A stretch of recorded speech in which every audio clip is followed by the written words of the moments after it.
मित्रों प्रणाम। आज पुनः आपके सामने कुछ वैदिक विज्ञान से जुड़ी जानकारियाँ आपके साथ शेयर करता हूँ। वैदिक विज्ञान के अंतर्गत सभी प्रकार के विषय, चाहे वह ज्योतिष के हों, व्याकरण के हों, न्याय के हों, सभी प्रकार के विषय आते हैं। परंतु मेरा जो 18 वर्षों का जो कार्य रहा है वह ज्योतिष और वास्तु का है,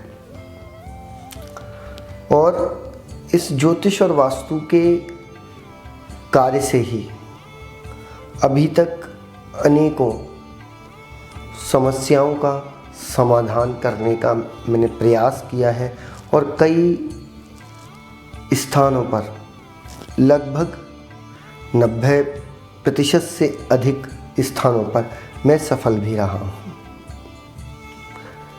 आपकी जो भी समस्याएं होती हैं, उन समस्याओं का कारण आपके ग्रह और आपके ग्रह में होता है। एक बार ग्रह कहने पर 9 ग्रहों का, और दूसरी बार ग्रह जो कहा उसका मतलब है आपका घर। आपके घर का एनवायरनमेंट, आपके घर की ऊर्जा आपके जीवन पर बहुत बड़ा प्रभाव डालती है। जब भी आपको आपके जीवन से जुड़ी कुछ भी समस्या आप महसूस करते हैं, तो उसका कारण आप खोजिए, आपकी जन्म पत्रिका में मिलेगा अथवा आपके घर पर मिलेगा। हमेशा मैं यही कहता हूँ, और मैंने इसी प्रकार से लोगों की समस्या को खोजकर उनका निदान किया है। बहुत सरल से उपाय हो जाते हैं, बहुत छोटे छोटे उपायों से आप सफलता प्राप्त करते हैं।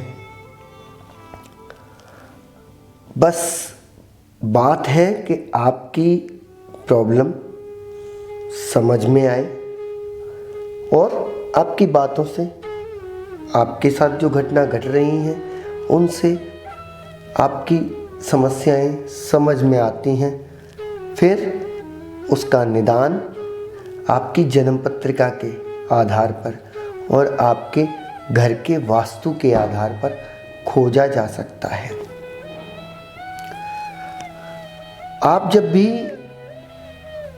अगर स्ट्रेस अधिक महसूस करते हैं या किसी भी रूप में पेन अधिक महसूस करते हैं, इसका कारण आपकी कुंडली का अष्टम स्थान होता है।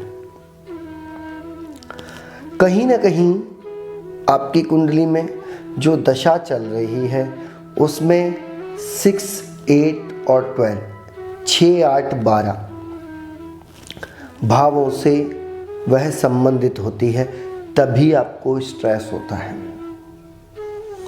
और जब आपकी कुंडली में पंचम व नवम स्थान या 5, 9 का कोई कॉम्बिनेशन आपकी कुंडली में आ रहा होता है, या जो दशाएं चल रही हैं वह 5, 9 के कॉम्बिनेशन को दे रही हैं, तो आपका जीवन बहुत सरल, सहज और वह सुखमय हो जाता है।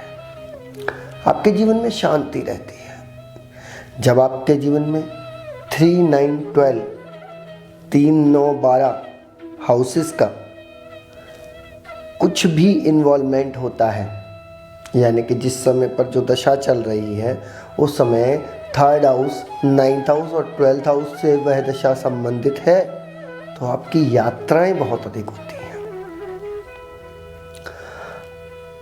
कभी आपके जीवन में ऐसा आपको लगता है कि ग्रह कलेश बहुत होते हैं, तो उसका कारण भी आपकी कुंडली में, आपकी जन्म पत्रिका में 3, 8, 12 होता है। 3, 8, 12, 3, 8, 12 जब भी आपकी कुंडली में दशाएं होंगी और 3, 8, 12 से संबंधित होंगी, तो आपको फैमिली से रिलेटेड कुछ ना कुछ इशू होने लगेंगे। अब ये कारण तो खोज लिया है कि ये हाउसेस हैं, ये जन्म पत्रिका के भाव आपको दिक्कत दे रहे हैं। कभी भी कुछ भी किसी भी संबंध में जब आपको पेन महसूस होता है, स्ट्रेस महसूस होता है, तो अष्टम भाव तो अवश्य ही इन्वॉल्व होता है। अब अष्टम भाव के इन्वॉल्वमेंट को समाप्त करना है, इसका हमें उपाय खोजना है। तो सर्वप्रथम तो आपके घर में वास्तु के 16 जोन बैलेंस होने चाहिए, यानी कि पृथ्वी, अग्नि, वायु, जल और आकाश, ये 5 तत्व बैलेंस होने चाहिए। 5 तत्व, पांचों तत्वों का जब बैलेंस बिगड़ जाता है तब आपके जीवन में समस्याएं अधिक आती हैं और उस समस्याओं का कारण और निवारण खोजना बहुत मुश्किल होता है। इसलिए प्रथम कार्य तो ये है कि आपके घर के 5 तत्व बैलेंस होने चाहिए। जब आप वास्तु करवा चुके हैं उसके पश्चात भी आपको कोई समस्या महसूस हो रही है तो फिर जन्म पत्री में कारण खोजा जाता है और जन्म पत्रिका के जो कारण हैं उनका निवारण भी घर के वास्तु को बैलेंस करके किया जा सकता है। जब अष्टम भाव आपका अधिक एक्टिव हो जाए तो अष्टम भाव को का हानि का जो भाव है, अष्टम भाव की हानि होगी तो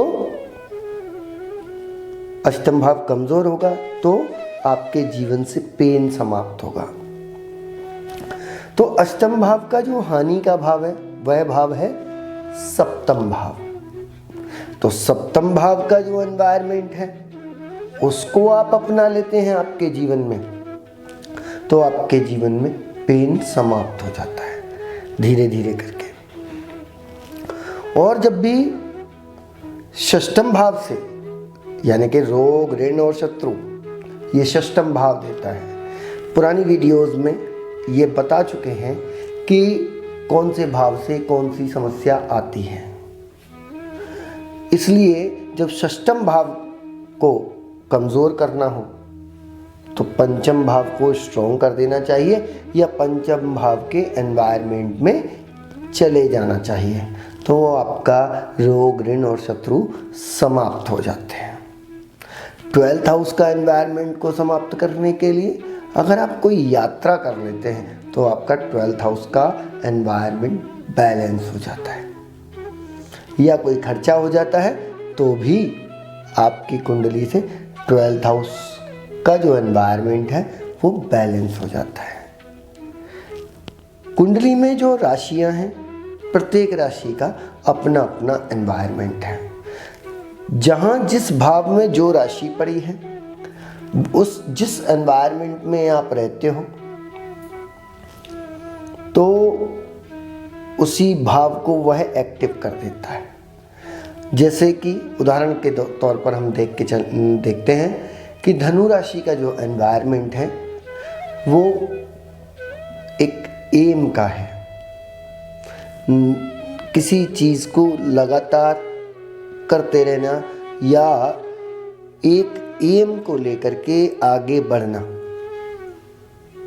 तो जब ये राशि आपके नवम भाव में होती है तो आपको दक्षिण पश्चिम के हिस्से में ऐसा एनवायरनमेंट क्रिएट कर देना चाहिए या निशाना लगाते हुए कोई फोटो लगा देनी चाहिए जिससे कि आपका धर्म स्ट्रॉन्ग हो जाए।